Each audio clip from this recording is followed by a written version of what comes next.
Hello and welcome to Cricket Happenings, dear friends and subscribers.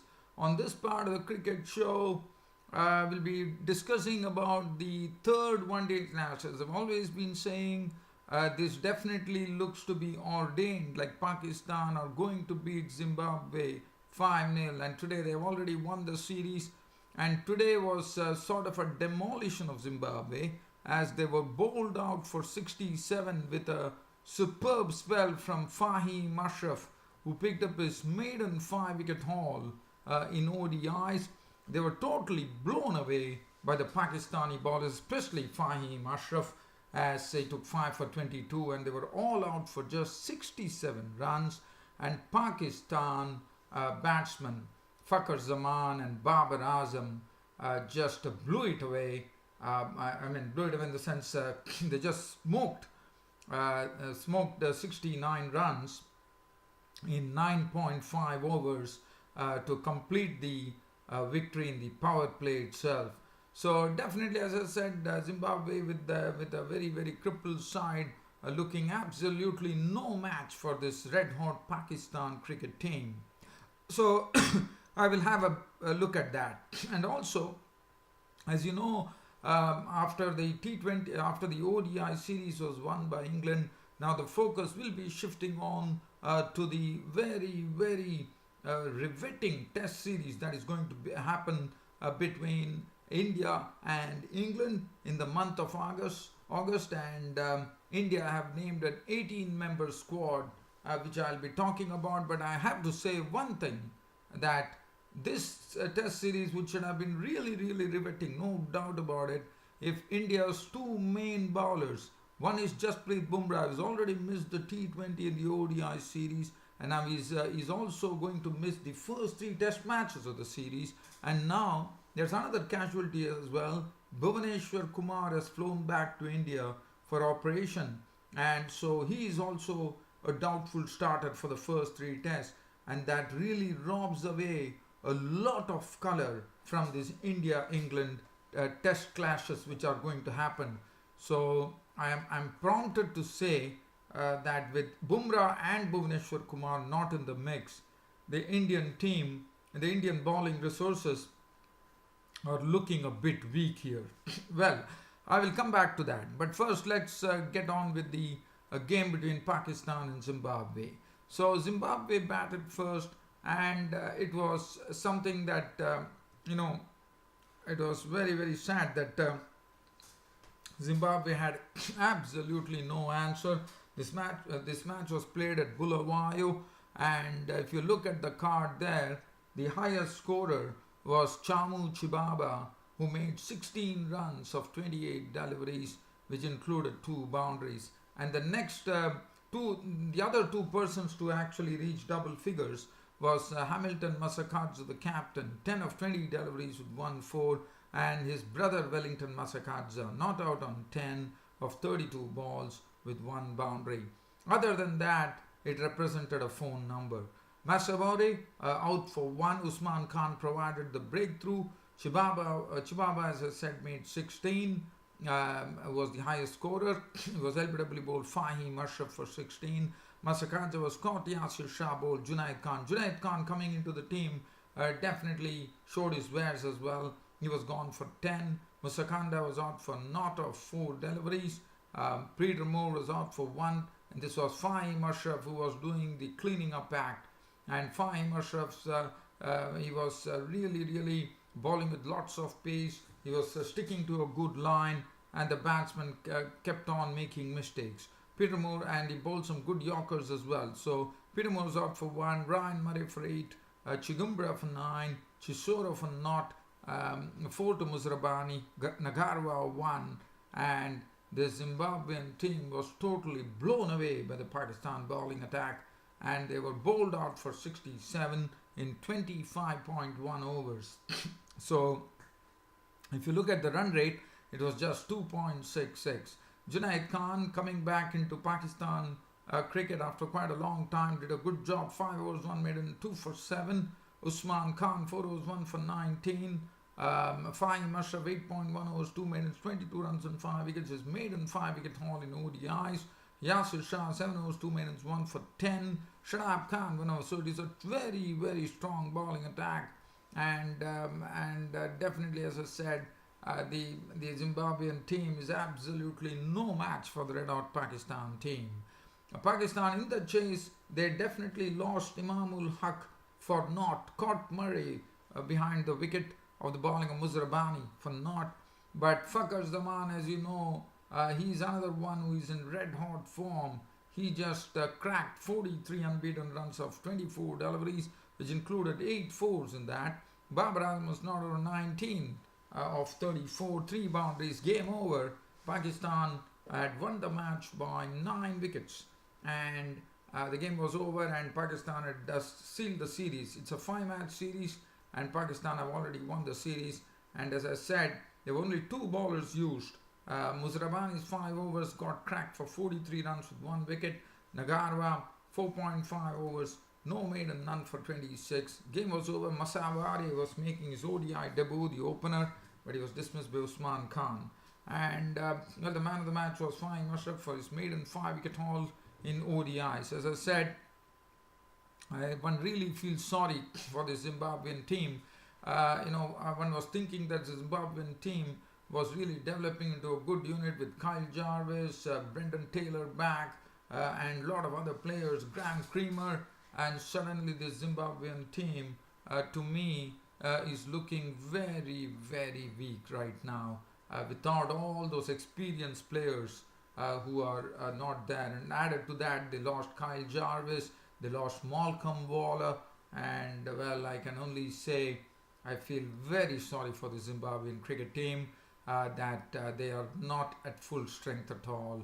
And one can only feel that, whatever, if at all any matters are going on, it all gets resolved.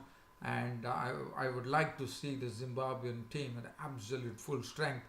And this was just the time where Zimbabwe were having a nice nucleus, I thought, of batting and bowling, and suddenly we see this Zimbabwean team has lost its luster once again, unfortunately. Well, anyway, one hopes that things improve for Zimbabwe, and the Zimbabwean team really gets all those players who are out there joining the team, and this Zimbabwean team becomes a really well-knit team, and especially considering that the World Cup is coming up in 2019, it's very, very essential that Zimbabwe get their act together. Well, so from here, so now I'm going to talk about the, as I said, the T20 series and ODI series are over. Round 1 going to India, round 2 going to England, and now we are into round 3, which will be starting in the month of August, and the Test series begins between India and England. And as I said, one was looking out for a riveting series, but the news coming in that Jasprit Bumrah and Bhuvaneshwar Kumar will be out of action for the first 3 tests has really put a real spanner in the Indian works. And so definitely the onus will be on the new pace bowler. Shardul Thakur gets his chance. Rishabh Pant, after impressing in the match against England A, gets his opportunity as well, and I'm very happy for him because he has scored prolifically in the IPL. I would have loved to see Rishabh Pant in the mix in the T20s or in the ODIs, but now he has been picked for the first 3 test matches. In fact, Pant and even Kuldeep Yadav, who was not a part of the test mix, has got the nod in the test matches as well, because I'm sure the Indian captain Virat Kohli was hinting at it after seeing his exploits against the England batsmen, and Kuldeep has also been picked for the first 3 tests. I think that's a very good move, as one has found that the England batsman has found it very difficult to pick Kuldeep Yadav, even though they mastered him in T20s and ODIs later, but I still feel Kuldeep Yadav would be an X factor for India in the test matches. Wicketkeeper batsman Rishabh Pant is going to be a sort of reserve wicketkeeper, with Dinesh Karthik already drafted into the team. So the India have actually picked up an 18-man squad. So let's have a look. And Rohit Sharma, unfortunately, wouldn't be a part of the test mix. And India A captain Karun Nair will be there. Karun Nair is another prolific scorer, as we know. And let's have a look at the Indian test team which has been selected. So Shikhar Dhawan, KL Rahul, Murli Vijay is back. Cheteshwar Pujara, the rock of Indian test cricket, is back, is there in the team. And Pujara also, let us understand that Cheteshwar Pujara, this year, this was the first season for him in English county cricket. And definitely, I'm sure this experience is going to really help Pujara. Not only Pujara would also be in a position to share some of his experiences that he had in his county season.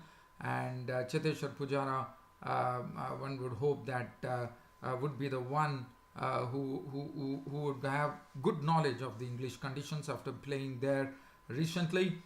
Should be one who would be really knowing what really to expect from the England and as to how to play them.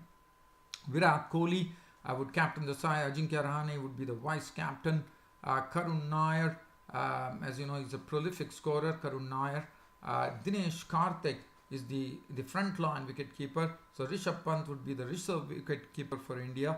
Hardik Pandya, Ravi Chandran Ashwin, Ravindra Jadeja. I think this could be, it will be very interesting to see as to what bowling I would rather feel that with both the bowlers Bhuvneshwar Kumar and Jasprit Bumrah, even Jasprit Bumrah has been named in the squad, but one is not sure whether Jasprit Bumrah would play. So that will be a sort of a question mark. But India probably, in my opinion, in the absence of both the bowlers, would probably plump for Ashwin, Jadeja and Kuldeep Yadav, and that would be a sort of a veritable mix of spin would be thrown against the England cricket team. Ishan Sharma, and that would be a sort of a challenge as well for the English cricket team. Ishan Sharma, Mohammad Shami, who is a very good test specialist bowler. Ishan Sharma also, Umesh Yadav. So definitely India are not short of anything, but one thought that Jasprit and Shardul Thakur, who got an opportunity in the ODIs. And let's have a look. I'm trying to see as far as Jasprit Bumrah is concerned as to what is the situation. So Kumar is one, when it's confirmed that he is going to India for an operation of his back, I reckon. And Bhuvneshwar Kumar is not in the squad. Now it says that basically Jasprit Bumrah has been named in the squad, but he will only be available for selection from the second test. So in the first test, for sure, there is no Bumrah. But I would say that the Indian pace attack, in the absence of Bumrah, to me, will look a bit weak. Even though there is Ishan Sharma, Mohammad Shami and Umesh Yadav, all experienced bowlers. But one thought that Jasprit Bumrah would have also made a big difference. Nevertheless, so it looks like the India might probably go with a sort of a spin combination, having decided that they would have Kuldeep Yadav in the mix. But nevertheless, I think this test series is going to be something that one is looking out for, and I'm sure one is going to see some great riveting cricket going on between both the sides. Well, dear fans and subscribers, it's about time for me to end this daily cricket show on this particular note, and I would like to bid you all a very good night today, but promising you that I will be back to see you all on my next cricket show, which will be tomorrow. And that's it. Thank you.